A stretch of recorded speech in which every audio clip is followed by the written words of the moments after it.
সুখ তো টাকায় কিনা যায় না, শান্তি টাকা দিয়ে হয় না, শান্তি দেওয়ার মালিককে। শান্তি আছে অল্প খেয়ে শুকর করার মধ্যে, শান্তি আছে আলহামদুলিল্লাহর মধ্যে। চিল্লায় বলেন ঠিক কিনা? এজন্য অল্প খাবো, অল্প পড়বো, অল্প জামাবো, অল্পের ভেতরে বরকত দিয়েছে কে? আর মনে রাখতে হবে, the grief is impermanent, the struggle is impermanent. এই পৃথিবীর কোন দুঃখ, কষ্ট আর সমস্যা এটা পার্মানেন্ট না। সমস্যার পরে সমাধান আছে, দুঃখের পরে আনন্দ আছে। সে আল্লাহ বললেন, গোলাম, জীবন আর মরণের মাঝখানে আমি তৈরি করেছি রুহু। পৃথিবীর বিজ্ঞানীরা সব বানাতে পারে, কম্পিউটার বানাতে পারে, প্লেন বানাতে পারে, হেলিকপ্টার বানাতে পারে, রকেট বানাতে পারে, কিন্তু গোটা বিশ্বের সব বিজ্ঞানীরা মিলে কি রুহু বানাতে পারে নাকি? কথা বলেন। গত বছর সোফিয়া নামে একটা রোবট আসছিল না? কথা কন। ওটা মাথা উঁচু করে নিচু করে কথা বলতে চায়, মানুষের মতো হতে চায়। আসলে কি মানুষ? ওটার মধ্যে কি রুহু আছে? রুহু বানাইতে পারবে কেউ? এই রুহু নিয়ে যে কত গবেষণা, মুমূর্ষ রোগীদের উপর গবেষণা চালিয়েছে অনেক। বুলেট প্রুফ গ্লাসের ভিতরে মুমূর্ষ রোগীকে রেখে রেখে তারা চেক করতে চেয়েছে আমেরিকান বিজ্ঞানীরা যে রুহু কোন দিক দিয়ে বেরোয়। তারা ওজন করে দেখে, মানুষ মরে গেলে কোন লাশের ওজন বেড়ে যায়, কোন লাশের ওজন কমে যায়। যেটাতে কমে গেছে 2-1 কেজি কমে যায়, তার অবাক। কিরে, আগে ছিল 80 কেজি, এখন হচ্ছে 78 কেজি, তার মানে 2 কেজি না, এটাই রুহু। এটাই কি? এটা হচ্ছে গবেষণার ধাপ। একদিন বিশ্বনবী বললেন, বান্দার কোনো হক আল্লাহ কোনোদিন ছেড়ে দেয় না। আল্লাহর হক আল্লাহ মাফ করে, বান্দার হকের মাফ নাই। যদিও আমি নবী, আমার উপর যদি কোনো হক থাকে বলো, আমি দিয়ে দেব। কোন সাহাবী দাঁড়ায় না। এক সাহাবী দাঁড়িয়ে বললেন, নবী, যুদ্ধের ময়দানে চাবুক চালানোর সময়, লাঠি চালানোর সময় এক কাফেরকে মারতে যে আপনার লাঠির বাড়ি আমার পিঠের মধ্যে পড়েছে। আপনি যেহেতু এই কেসাসটা আদায় করতে চান, আপনার পিঠে আমি লাঠির বাড়ি মেরে এটারে শোধবোধ করে দিতে চাই। সাইয়েদনা ওমরে ফারুক হাতের জামা এরকম পড়তে শুরু করছে, আয় এদিকে আয়, তোরে শোধবোধ করাই। বিশ্বনবী বললেন, ওমর রাখো, এটা বান্দার হক, মিটাতে দাও। বিশ্বনবী বললেন, আসো, তুমি এসে আমার পিঠে লাঠি দিয়ে চাবুক দিয়ে বাড়ি মারো। সাহাবী বলে, ও নবী, তখন দুর্ভিক্ষের সময়ের যুদ্ধ ছিল, আমাদের গায়ে জামা ছিল না। যখন আপনি আমার চাবুকটা পিঠের মধ্যে মেরেছেন, আমার পিঠে তখন জামা ছিল না। আপনি যদি যথা নিয়মে কেসাসটা আদায় করতে চান, আপনার জামাটা খুলেন, খালি পিঠের মধ্যে বাড়িটা মারিস। এবার আর ওমরে ফারুককে ধরে কে? এদিকে আয়, তোরে দেখাইতেছি। বিশ্বনবী বললেন, ওমর থামো, মারতে দাও। বিশ্বনবী উনার জুব্বাটা উপরের দিকে উঠালেন, পিঠের মধ্যে বাড়ি দেওয়ার জন্য ওই সাহাবীকে ডাকলেন। ওই সাহাবী বিশ্বনবীকে পিছন দিক থেকে জড়িয়ে ধরে ওই মোহরে নবুয়তের মধ্যে চুমু দিয়ে ফেলেছে। সাহাবী বললেন, নবী গো, এই নাটক করার জন্য আপনি আমারে মাফ করে দিয়েন। আপনি বিশ্বনবী, উদম গায়ে আপনারে দেখা যায় না, খালি গায়ে আপনারে দেখা যায় না। শুনেছি আপনার পিঠের মধ্যে মোহরে নবুয়ত আছে। অনেক দিনের সাধনা, জল্পনা কল্পনা, আপনার মোহরে নবুয়তে আমার ঠোঁটটা আমি লাগাবো। আপনার মোহরে নবুয়তের মধ্যে আমার ঠোঁটটা লাগিয়ে আমার ঠোঁটটারে আমি জাহান্নাম থেকে পরিত্রাণ করাবো। এজন্য প্ল্যান প্রোগ্রাম করে এতক্ষণ আপনার জামাটা খুলতে বলেছি। আপনার উপরে আমার কোনো হক নাই। আমার আব্বা মা, আমার সম্পদ, আমার জীবন আপনার জন্য কোরবান গো নবী।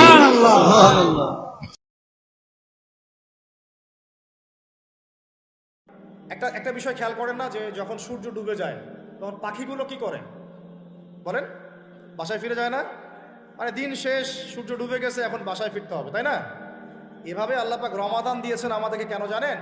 যাতে এই যে সারা বছর আমরা এদিক ওদিকে ছোটাছুটি করে দূরে সরে গেছি না, এখন কাছে আসো, ঘরে আসো। ভালো নারীর জীবনের সবচেয়ে দামি সম্পদের নাম হচ্ছে টাকার চাইতে বেশি, গাড়ির চাইতে বেশি, বাড়ির চাইতে বেশি, গয়নার চাইতে বেশি, সেটার নাম হচ্ছে ইজ্জত। একজন মেয়ে সব দিয়ে দিতে পারে, ইজ্জত দিতে পারে না। একজন মেয়ের সবচেয়ে দামি সম্পদ হচ্ছে ইজ্জত। এবার ইসলাম বলে, আমি তোমাকে ওই জালে ওদের সামনে যেতে নিষেধ করেছি যেখানে তোমার ইজ্জতের উপর হামলা হওয়ার ভয় আছে, ওইখানেই যেতে বলেছি যেখানে তোমার নিরাপত্তা আছে, ইজ্জতের কোনো ভয় নাই। সুবহানাল্লাহ।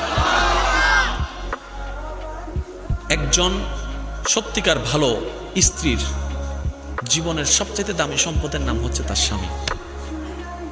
মাকে, বাবাকে, পরিবারকে সবকিছু ছেড়ে ওই স্বামী নামক শব্দটাকে খুশি করার জন্য সবকিছু ছেড়ে অচেনা এক পরিবারের মধ্যে চলে আসে। সুবহানাল্লাহ।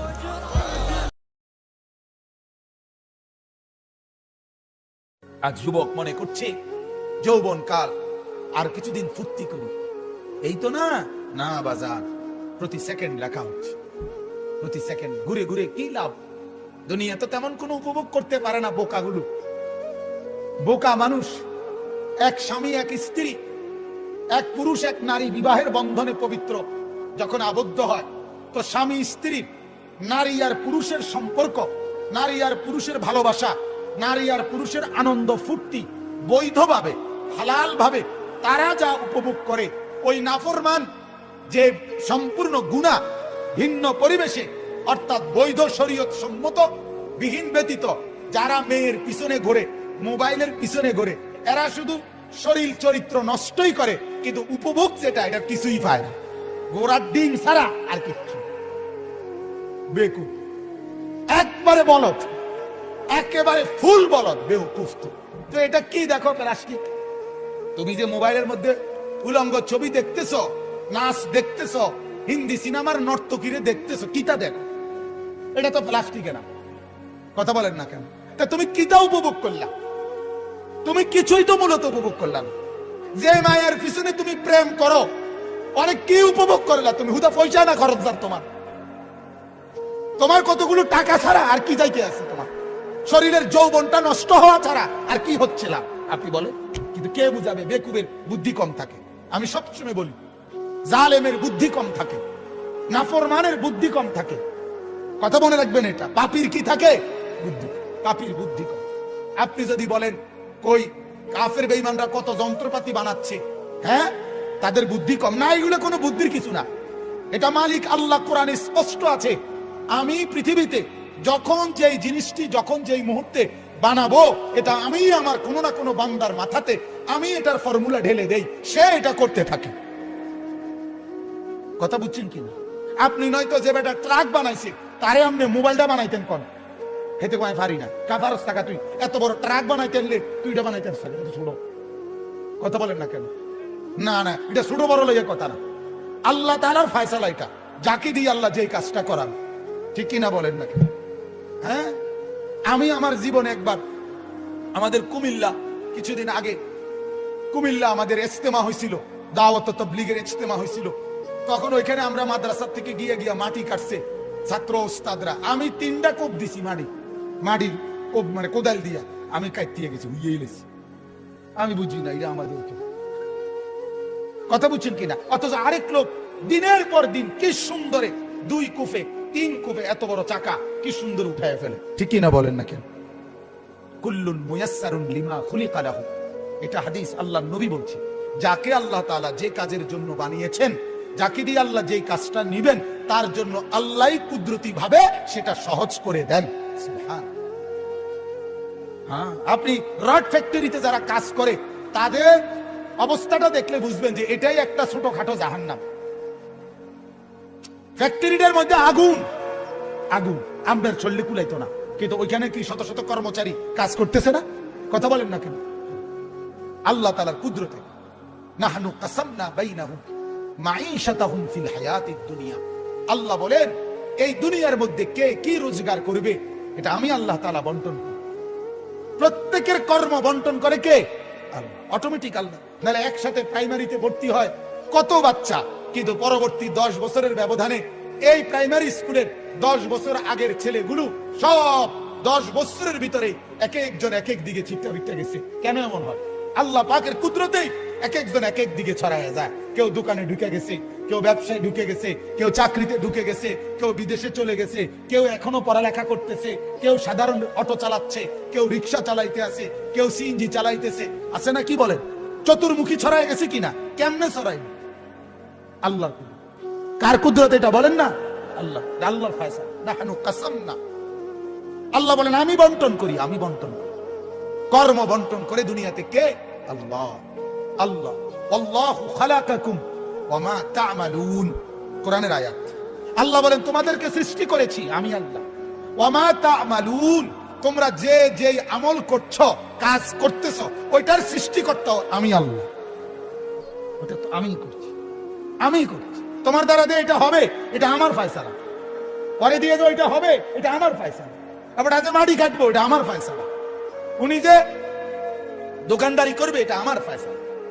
অতএব আমার বাবারা, আমি আপনাদেরকে কথাটা যদিও শুরুতে প্রসঙ্গটা এটাই শুরু করছিলাম যে ছোট্ট আমল, মনে আছেন এই কথাটা থেকেই, সামান্য নেক কাজকেও কি মনে না করা, ছোট মনে না, বরং সামান্য নেক কাজ।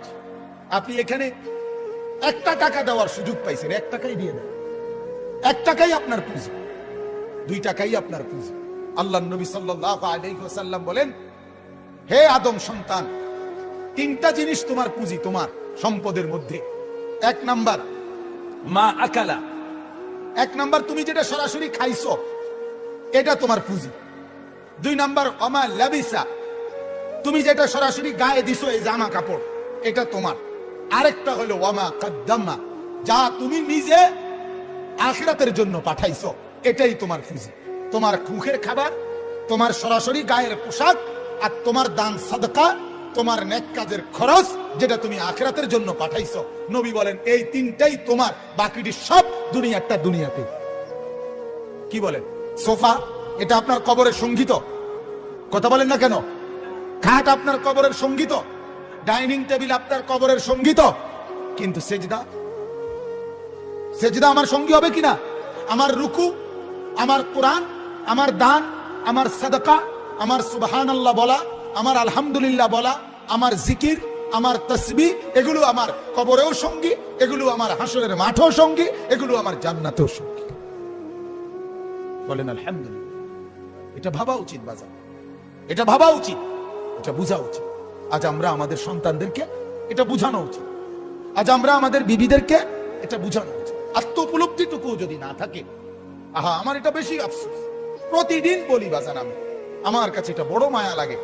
একটা ছেলে কি সুন্দর, 18 বছর, 20 বছর, 25 বছর, এরকম তাগড়া একটা জওয়ান, তার ভিতরে এতটুকু বুঝ নাই যে আমি যে একটা মানুষ, আমার কি করা উচিত। এই বুঝটুকু যার নাই, সে কি পরিমাণ মূর্খ, কি পরিমাণ নাদান আপনি ভাবেন। সকালবেলা ঘুম থেকে উঠে আরেকবার ঘুম যাওয়া পর্যন্ত একটা মোবাইল তার সঙ্গী, আর কতগুলো বন্ধু 4-5 জনের লগে আড্ডাবাজি, এরা তার সঙ্গী।